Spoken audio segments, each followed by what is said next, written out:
কোয়েল পাখির বাচ্চা ব্রুডিং করার জন্য এই ছোট্ট একটা খাঁচাটা বানানো। তো এই খাঁচার ভিডিওটা আমি আজকে দেবো না, কালকের ভিডিওতে আমি দেখাবো এই খাঁচাটা কিভাবে বানাইছি। মূলত আমার ফার্মের ভিতরে যে কোয়েল পাখির বাচ্চাগুলো আছে সেই পাখিগুলো আর কি এই খাঁচার ভিতরে ব্রুডিং করবো, সেই বিষয় নিয়ে আর কি আজকের ভিডিও থাকবে। তো টোটাল ভিডিওটা দেখে যাবেন, কেউ টেনে টেনে দেখবেন না, স্কিপ করে দেখবেন না। তো চলুন আজকে মূল ভিডিওতে শুরু করা যাক। অনেকেই আমাকে বলে থাকেন যে ভাই ভিডিওটা আর একটু লং করেন, 6 থেকে 7 মিনিট করেন। আপনারা একটু কমেন্টে বলে যাবেন যে মূলত আমার কয় মিনিট ভিডিও হলে আপনাদের দেখার জন্য ভালো হয়। আসলে আমি তো মনে করি যে আমার এত বক বক আপনারা শুনবেন কি শুনবেন না, এই জন্য আর কি আমার ভিডিওটা একটু ছোট করার চেষ্টা করি, মানে 3 থেকে 4 মিনিটের ভিডিও আমার ভিডিওটা শেষ করার চেষ্টা করি। এই জন্য আর কি আমি একটু শর্টকাট ভিডিও করার চেষ্টা করি, শর্টকাটের ভিতরে কিছু গুরুত্বপূর্ণ কথা বলার চেষ্টা করি। তো আপনারা অবশ্যই কমেন্টে বলে যাবেন যে আমার মতো কয় মিনিট ভিডিও হলে আপনি ভালোভাবে দেখবেন। অনেকেই আমাকে কমেন্টে বলেন বা আমার মেসেঞ্জারে এসে বলেন যে ভাই আপনি এই খামার থেকে আপনি কত টাকা আয় হয়, মানে প্রতি মাসে আপনি কত টাকা লাভ হন বা লস হন, সেই বিষয় নিয়ে একটা ভিডিও চাই। তো এই বিষয়টা নিয়ে আমি একটু ক্লিয়ার করি। এই খামারটা মূলত আমার শখের খামার, এবং কি আমি এই খামারটা আমি শখের খামার নামে আমি পরিচিত করি। কারণ আজ অবধি আমি যেগুলো আমার ফার্মে আনি সম্পূর্ণ আমি শখের বশতে আনি, এখনো আমি সাকসেস খামারি হতে পারি না। এটা আমি প্রতিটা ভিডিওতে আমি আপনাদেরকে বলি, আমি যেই জিনিসই করি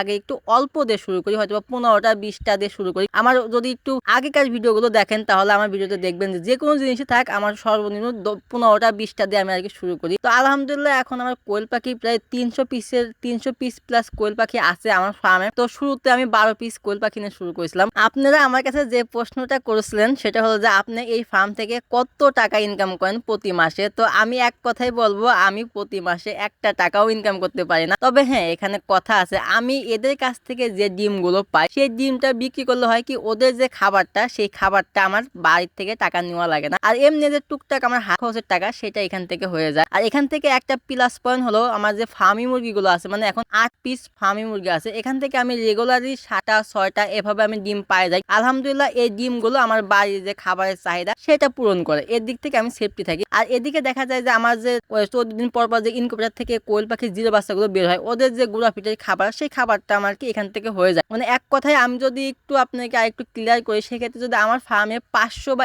1000 কোয়েল পাখি থাকে তাহলে আমার প্রতিদিন 3 থেকে 400 টাকা থাকবে, এটা আমি নিশ্চিত। মানে এটা আমি আমার ফার্মে এখন 100 পিস কোয়েল পাখি আছে, মানে রানিং ডিম পাড়া, এদের থেকে আমি যদি 50 পিসও ডিম পাই তাহলে আমার প্রায় অনেক টাকা চলে আসে। তো সেটার আর কি আপনি সেটার দিক চিন্তা করে বা সেটা ডিম বিক্রি করার পরে আমার মাথায় যে যতটুকু আসছে বা যতটুকু আমি ধারণা পাইছি, তাতে আমি মনে করি যে একটা খামারি মানে একটা শৌখিন খামারি এই কোয়েল পাখি সম্বন্ধে জানা শোনার পরে যদি সেই 1000 কোয়েল পাখি তুলে তাহলে সে আনুমানিক 3 থেকে 400 টাকা আর কি সে বেনিফিট পাবে ইনশাল্লাহ, এটা আমি আশাবাদী। তো যাই হোক, আমার কথাটা আপনি অলরেডি জেনে গেছেন, বা আমার যে প্রতি মাসে কত হাজার টাকা ইনকাম হয় সেটা অলরেডি আমি আপনাদেরকে জানিয়ে দিয়েছি। তো এই হচ্ছে সেই মূলত খাঁচাটা, এই খাঁচাটা আমি বানাইছি শুধু কোয়েল পাখির বাচ্চা ব্রুডিং করার জন্য। কারণ যখন জিরো বাচ্চা বের হবে এটার ভিতরে ব্রুডিং করবো, কারণ নিচে ব্রুডিং করলে হয় কি ওরা বাচ্চা বের হয়ে যায়, ওদের নানান সমস্যা হয়, সেই ক্ষেত্রে আর কি এই বাচ্চাগুলো এখানে ব্রুডিং করবো। তো এই বাচ্চাটার বয়স হচ্ছে 7 দিন, 7 দিনে আর কি অনেকটা বড় হয়ে গেছে মাশাআল্লাহ। আর আপনারা সবাই একটু মাশাআল্লাহ বললেন, কারণ বদ নজর অনেকটা খারাপ, সেটাই আর কি। তো আজকের ভিডিওটা আর বেশি বড় করবো না, আজকের ভিডিওটা এখানে শেষ করবো। আজকের ভিডিওটা যদি ভালো লাগে থাকে তাহলে অবশ্যই আমার পাশে থাকবেন এবং লাইক শেয়ার কমেন্ট করে আমার সাথেই থাকবেন। তো সবাই ভালো থাকবেন, সুস্থ থাকবেন, দেখা হবে কালকে নতুন একটা ভিডিওতে।